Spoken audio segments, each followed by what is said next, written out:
Good morning, and I'm very honoured to be invited to ring the opening bell at the Euronext Stock Exchange in Brussels to celebrate International Women's Day. And as we celebrate women's achievements in all walks of life and in all countries, I believe today is a day to take the opportunity to celebrate the contribution of women in the financial services sector and in business. International Women's Day has a special significance for women in my region. I represent the northwest of England. Manchester, as some of you may or may not know, is the birthplace of Emmeline Pankhurst, who fought for women's right to vote, and that was finally achieved in 1928. I think women have come a long way on the journey for equality since winning the right to vote. And I particularly want to pay a tribute to Euronext for playing a leading role in recognising the benefit of the skills and abilities of women in business and the financial world. Again, as early as 1967, exchanges such as the New York Stock Exchange had female members almost a decade earlier than their peer exchanges.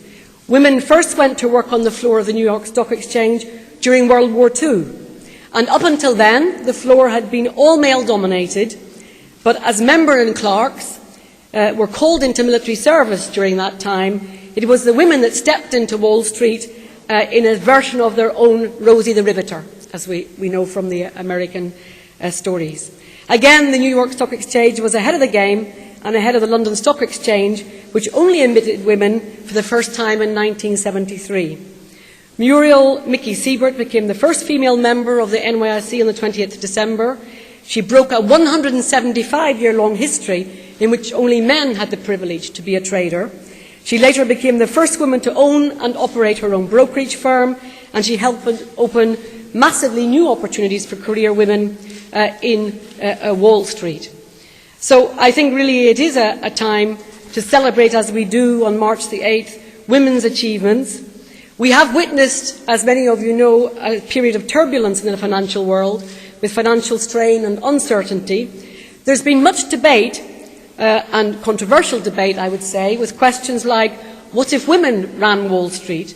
What if Lehman Brothers had been Lehman Sisters?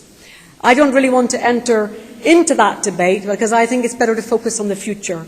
And I think in the future, what we need to argue for is that a Lehman Brothers firm should be a Lehman Brothers and Sisters company.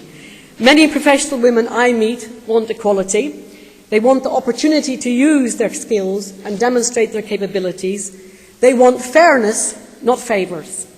And when we make the case for more women in business and in the financial services, I think that the facts speak for themselves.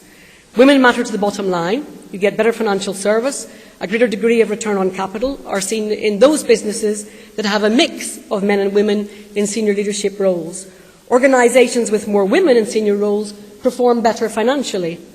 More women in senior leadership roles relates to organisations seeing improvements in all the 9 dimensions of performance for competitive success, from leadership impact to accountability, to motivation, to profitability and to return on assets. So organisations that do not promote women to senior leadership roles will, we believe, find themselves at a very significant disadvantage.